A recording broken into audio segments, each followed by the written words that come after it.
Ocean Hills at its best is when we are in it together. Is this thing on? There it is. Good morning, how are we doing? I'm just gonna grab this right here. Good morning. I was kind of asked to bring the word this morning. I was like, well, isn't John or Jono available for that kind of thing? And they're like, no, this is Youth Sunday. And I was like, oh, okay, I get it. And so you got me. Anyway, I'm excited to bring, oh, thank you, that's too much. I'm excited to bring it, it's gonna be fun. Got a little bit of time here, but I'm gonna spend majority of the time talking about Jesus, so I hope you guys are ready for that and cool with that.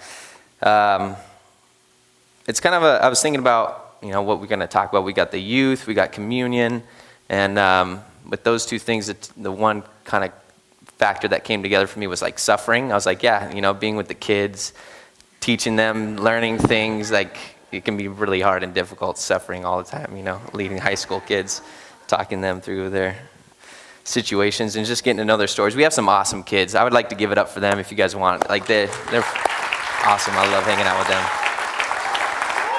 They're definitely an encouragement to me all the time, and so I love showing up on Sundays to be with them. This is this crew right over here. If you ever want to drift on over to this corner, you'll get to hang out with some cool kids. So like I said, going to be talking a little bit about suffering, and just kind of what role that plays in our lives. We all kind of deal with it, and we all kind of deal with it in two different ways, and it's kind of hard dealing with suffering and talking about it, but I think it was meant to be done in a communal experience, and so I'm just going to kind of talk about that a little bit. We kind of run into some tough questions when it comes to suffering, and I'm not really fit to answer these ones in terms of like, why does God allow suffering? It's kind of above my pay grade. I don't really know how to answer that one. It's kind of tough. I struggle with that one all the time, but I think it's kind of the wrong question. It leads us down two different ways. Either we know that if God allows suffering, it's either, well, maybe there is no God, or just God doesn't care enough to want to help out. And that kind of is a bad place to kind of go. It just ends up kind of leaves us with the feeling, we feel this all the time, like that God is just distant, right? He's far off, doesn't care. If he really knew how much I was suffering, he wouldn't allow this to happen if he really loved me. Things like that, right? To ask these hard questions. And so we end up being, think of it as like fatherless children. The effects of having a God who's distant is kind of the same way you'd see like a child growing up without a father. I kind of include myself in that category a little bit here. I didn't really get to know my dad a whole lot until I was about 18. And you just deal with stuff that's a lot of harder on your own, more so that I've figured out kind of as I've been going through.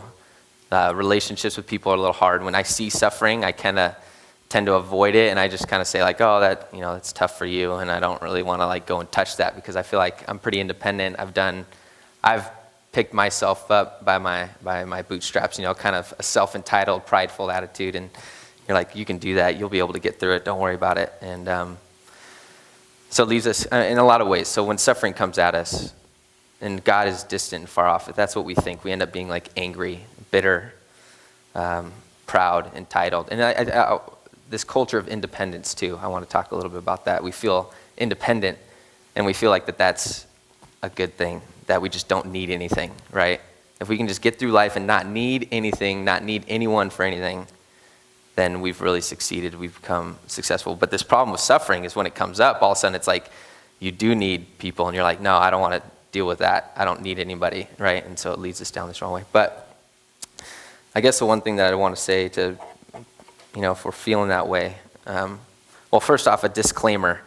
Just want to put a disclaimer on what I'm about to say. I'm not a parent, thank the Lord, yet, so that's good. I'm also not really one that's super adequate to talk about intense suffering. So I haven't really suffered, and a lot of suffering I can't really attribute to God. Like I think there's some stuff that happens to people that's unexplainable. And I don't think God meant for you to go through that. I don't think it was like, it's just stuff is like hard and it's difficult. And I want to put a disclaimer on those people who feel like they've been put in a tough spot. I'm not like attributing that to God, saying like, yeah, he just wants to grow your faith more, or wants to, I think those are things that happen through hard suffering and hard times. But just as a kind of thing, I'm not an expert on that stuff, and so I'm just not going to talk about that and like deal with that question. So if you have those questions, John right here. You big guy. So anyway, the thing I would say is that God isn't far off. He isn't. The reason I know that, and I feel like that's in my own personal life, and kind of dealing with communion, the table, with what he's done, we have a God who chose suffering. I don't know if you've ever thought of that. Like, Jesus chose suffering. He chose to come and to suffer and to be with people in their suffering. And that's encouraging, because I don't know if you have friends, when you're suffering, the ones who tend to pull back and pull away, those are the ones who feel far off, right? But the ones who come and stand right next to you, when they choose to suffer with you, that's when you know that they're close. Like, relationships grow in that, and you can learn to trust those friendships more. That's definitely true in my life. And so I'm going to go through a story here. It's in Mark. If you have your Bible and you want to follow along, this is in Mark 5. I'm just going to kind of read it because it's it's a great story about Jesus. This is Mark 5:21, if you'll remember with me. Jesus just kind of gets back across from the region of the Gerasenes, where he's just healed the demon-possessed, naked, crazy guy that hangs out in the tombs all day and screams and yells and comes running at Jesus' feet, heals the guy, his name's Legion, sends the demons into the pig Lanch all the way down the hill, runs into the river or the ocean or sea. And then Jesus comes back across the lake, right? And as soon as he lands, this guy named Jairus runs down to the lakefront to go and grab Jesus. And he has some really bad news. His 12-year-old daughter is sick and dying. So he was a synagogue ruler, which is like a big thing in that day. If you were a synagogue ruler, the synagogue was everything to the Jewish people. And so to have the synagogue ruler come down and talk to Jesus like this was like a pretty big thing. There's a crowd that's gathering, right? And just imagine if you're Jesus or a disciple of Jesus, and like you're part of his ministry, and all of a sudden the synagogue ruler is coming down and he wants you to perform a miracle and like go and heal his daughter. Like, this is big news. It's real big. They would be amped by this, and it's kind of like, this is going to be a great PR thing. Like, the disciples think, like, all right, great.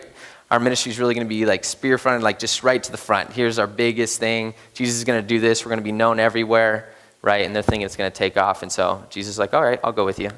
So a large crowd followed and pressed around him. This is verse 25.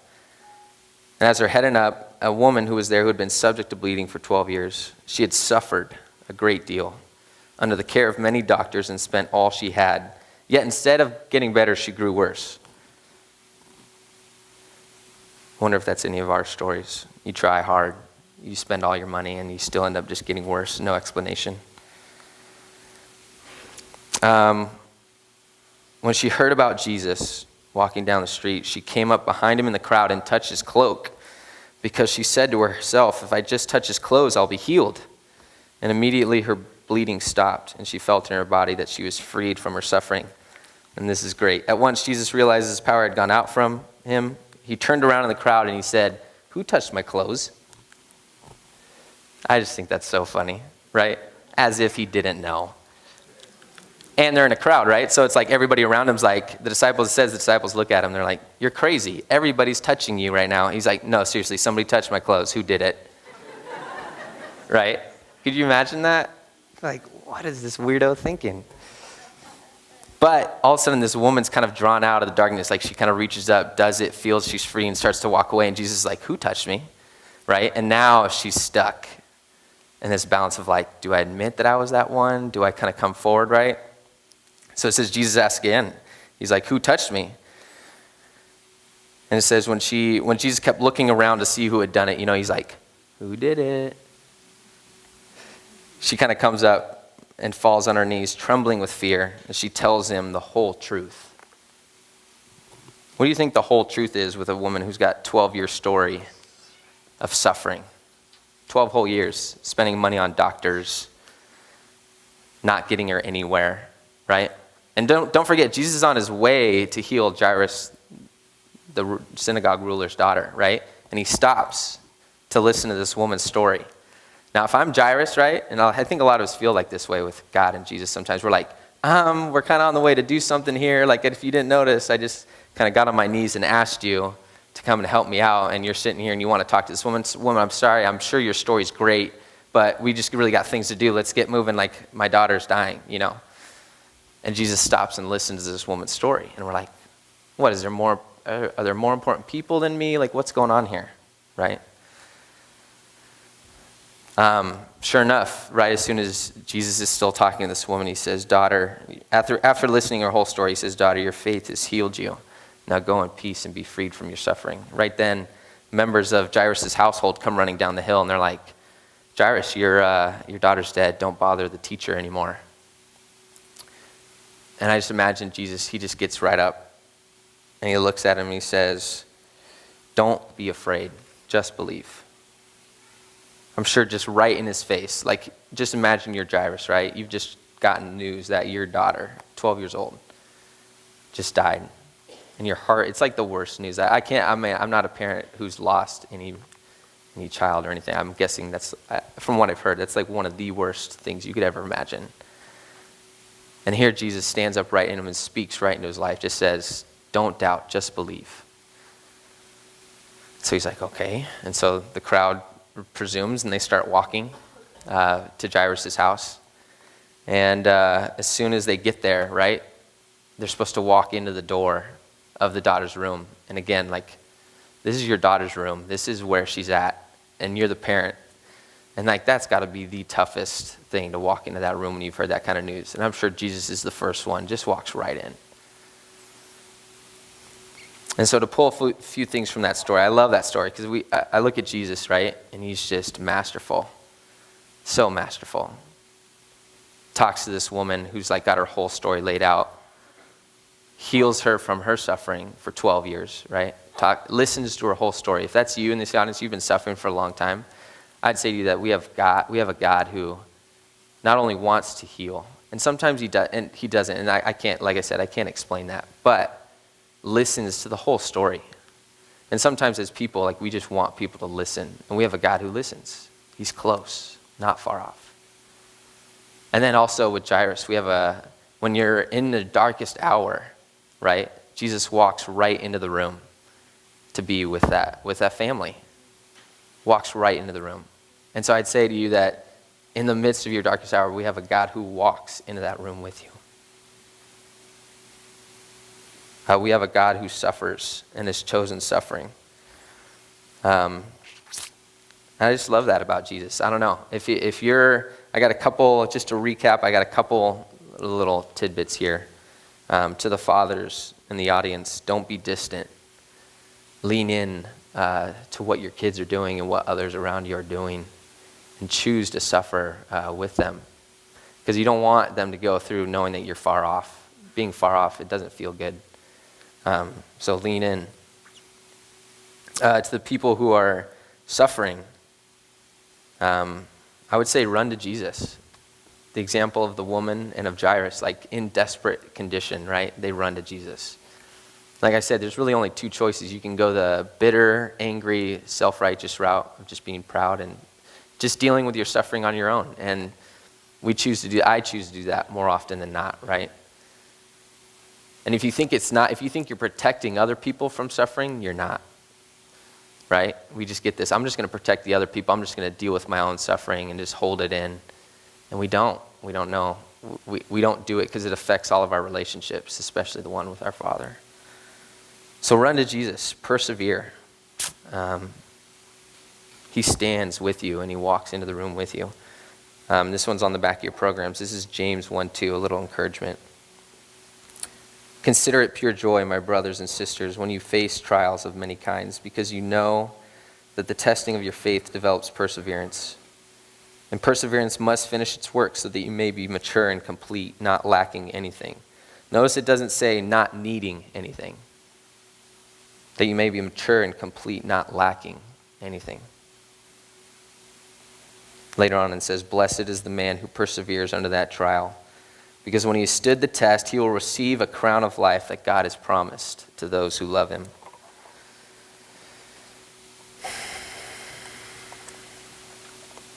So sufferers, run to Jesus and persevere, because he stands with you and he wants to be with you. And I think from that standpoint, you can ask those tough questions. If you choose to do the individual route, you have no ground to stand on. Your faith won't prove worthy for you. But when you're standing by Jesus, right, and you run to him, you can ask him those tough questions and he can walk through you with that. And I think that's where, and so to lead in the next part, followers of Christ, all of us who call ourselves to be followers of Christ, be like Christ and stand with other people in their suffering. The last example I'd have for this is communion. Jesus chose to break himself. He took the bread and said, this is my body broken for you. I don't think we like to do that. We don't like to break ourselves for other people. But that was the avenue that God chose, that we would know him, was that he would come and break himself. And so people who are mature in the audience, followers of Christ, think about this. There's some people that might be even sitting right next to you that they need somebody to feed off of in order to get to the part to where they can feed themselves and then finally grow on to be able to feed others. And I think that you think about that with children, right? First off, it's a really prime example. Like, they need to feed off of their mothers. It's like children need somebody to feed off of, right? And as they kind of grow older, you start teaching them how to use the microwave or other such things, right? So that they can feed themselves. Eventually they learn cooking, which is the better way to feed others, right? You don't want to go microwave on that. That's not a good idea. But that would be mature and complete, not lacking anything, right? Somebody, not who can just feed themselves, but can feed other people. And so we break ourselves. We take Jesus' example. We become broken bread and poured out wine so that other people can feed on us, so that we can point to Jesus and say, this is the person that you're going to learn to feed off of, so that they can know the life source and then go around and in turn learn to feed other people. And so that's my word for this morning. I'm just going to pray that it would fall on our hearts. Lord, thanks for this morning. Just thanks for your words. Lord, I just know that you've touched hearts in this room, and just I pray that your spirit would be strong. I pray that we would fall in love with you, and we know that you're with us in our suffering. And God, and we thank you that you don't leave us, that we can come to you with anything. Thank you for our kids who lead us so much more in this example of sharing in our suffering. Lord, they get it so much more. And they're an encouragement to us. Lord, I just pray that we would just continue to seek you. Lord, that you would develop our faith. And that we'd learn to feed off you so that we could feed other people. Lord, and that we would share in this giving of ourselves like that you did with us. Lord, thanks for this morning. I just pray for what you're doing for the rest of the day. May it be a restful and peaceful day. In Jesus' name, amen. Amen. Let's give Josh a thanks for sharing this morning.